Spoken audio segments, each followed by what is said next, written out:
saya Ratmi Kuswati, CGP Angkatan 7. Di video ini saya akan membahas tentang filosofi pemikiran Ki Hajar Dewantoro. Kata pendidikan dan pengajaran itu seringkali dipakai bersama-sama. Sebenarnya, gabungan kedua kata itu dapat memberikan pengertiannya yang asli. Sebenarnya, yang dinamakan pengajaran itu merupakan salah satu bagian dari pendidikan. Maksudnya adalah bahwa pengajaran itu tidak lain adalah pendidikan dengan cara memberi ilmu atau berfaedah hidup bagi anak-anak, baik lahir maupun batin. Pendidikan diartikan sebagai tuntunan dalam hidup tumbuhnya anak-anak. Maksud pendidikan yaitu menuntun segala kodrat yang ada pada anak-anak agar mencapai keselamatan dan kebahagiaan yang setinggi-tingginya sebagai manusia maupun anggota masyarakat. Pendidikan itu tuntunan dalam hidup. Maksudnya adalah hidup tumbuhnya anak itu terletak di luar kecakapan atau kehendak kita sebagai pendidik.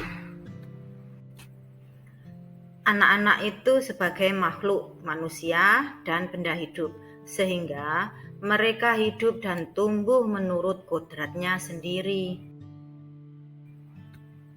Gambaran ini diibaratkan seperti seorang petani yang menanam padi misalnya. Pak Tani hanya dapat menuntun tumbuhnya padi. Ia dapat memperbaiki kondisi tanah, memelihara tanaman padi, memberi pupuk dan air, membasmi ulat-ulat atau jamur-jamur yang mengganggu hidup tanaman padi dan lain sebagainya. Meskipun pertumbuhan tanaman dapat diperbaiki, tetapi ia tidak dapat mengganti kodrat irodatnya padi. Misalnya, ia tak akan dapat menjadikan padi yang ditanamnya itu tumbuh sebagai jagung. Selain itu, ia juga tidak dapat memelihara tanaman padi tersebut seperti hanya cara memelihara tanaman kedelai atau tanaman lainnya.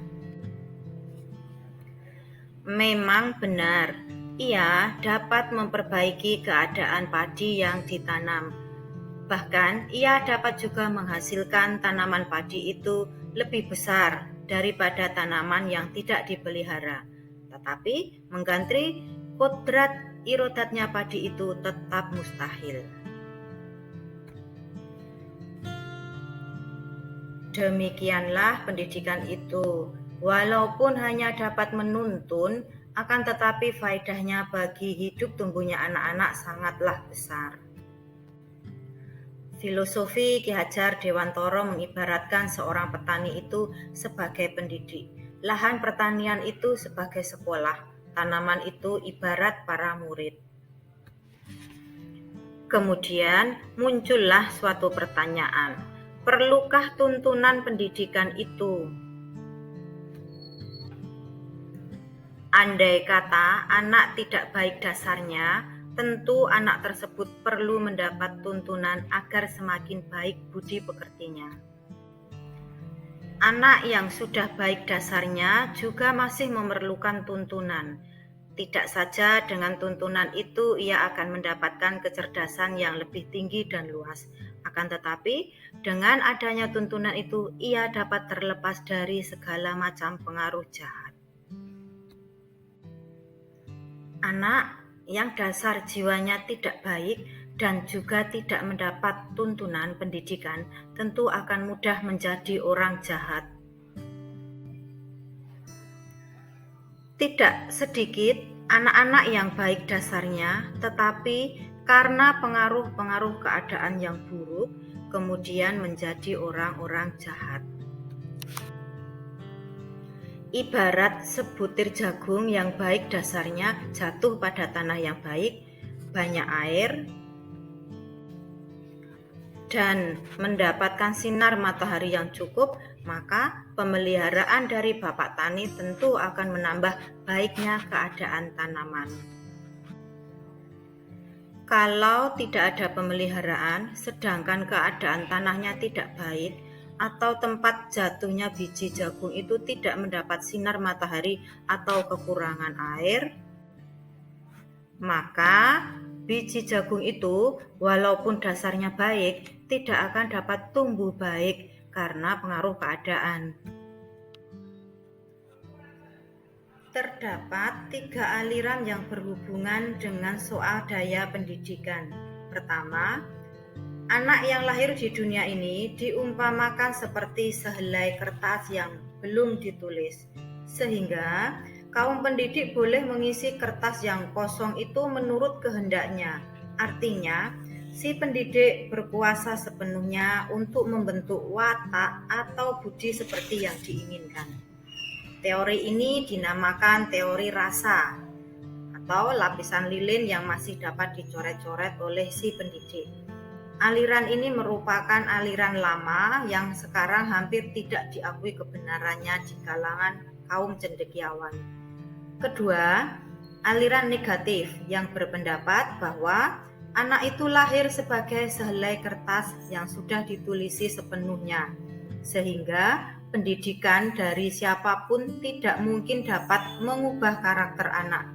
Pendidikan hanya dapat mengawasi dan mengamati, supaya pengaruh-pengaruh yang jahat tidak mendekati diri anak. Ketiga, ialah aliran yang terkenal dengan nama Convergence Theory. Teori ini mengajarkan bahwa anak yang dilahirkan itu diumpamakan sehelai kertas yang sudah ditulisi penuh, tetapi semua tulisan-tulisan itu suram.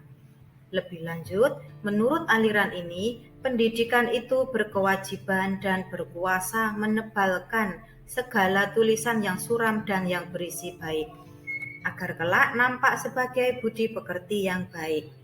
Segala tulisan yang mengandung arti jahat hendaknya dibiarkan, agar jangan sampai menjadi tebal, bahkan makin suram. Lebih lanjut, menurut aliran ini, pendidikan itu berkewajiban dan berkuasa menebalkan segala tulisan yang suram dan yang berisi baik, agar kelak nampak sebagai budi pekerti yang baik.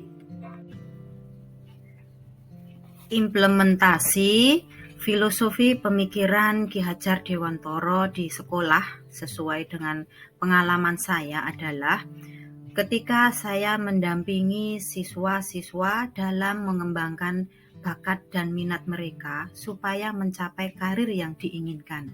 Ini sesuai dengan bidang saya, yaitu guru bimbingan dan konseling. Saya memiliki program khusus tentang bimbingan karir bernama Imitan Industri. Di awal kegiatan, saya akan menyebarkan angket ke anak-anak mengenai minat karirnya. Ada 3 yang dipilih, yaitu bekerja, melanjutkan, atau berwirausaha. Selanjutnya, saya akan mensosialisasikan bentuk latihan yang akan kita lakukan. Untuk para siswa yang berminat bekerja, maka akan diberi latihan fisik, mental, maupun psikotes untuk persiapan masuk kerja, supaya mereka bisa lolos di seleksi perusahaan yang mereka inginkan. Kemudian, untuk para siswa yang ingin melanjutkan ke perguruan tinggi, maka akan dibimbing strategi-strategi, analisis nilai rapot, memilih perguruan tinggi, memilih jurusan, dan sebagainya, supaya mereka bisa memasuki perguruan tinggi sesuai impiannya. Bagi para siswa yang berminat wirausaha, maka diberi kesempatan latihan-latihan untuk mengembangkan usahanya, supaya ketika setelah lulus mereka bisa lebih fokus ke wirausaha tersebut. Nah, selanjutnya akan dilaksanakan pembimbingan sesuai dengan kelompoknya masing-masing. Hal yang saya lakukan ini merupakan implementasi dari pemikiran Ki Hajar Dewantara, bahwa setiap anak memiliki potensi masing-masing, minat masing-masing, dan kita sebagai guru mengembangkan itu, merawat dan memperlakukan mereka sesuai dengan potensinya masing-masing, sehingga masing-masing anak bisa berkembang dengan baik sesuai yang diinginkan. Demikianlah filosofi pemikiran Ki Hajar Dewantoro tentang pendidikan, dan pengalaman saya sesuai dengan pemikiran Ki Hajar Dewantoro tersebut. Terima kasih dan salam guru penggerak.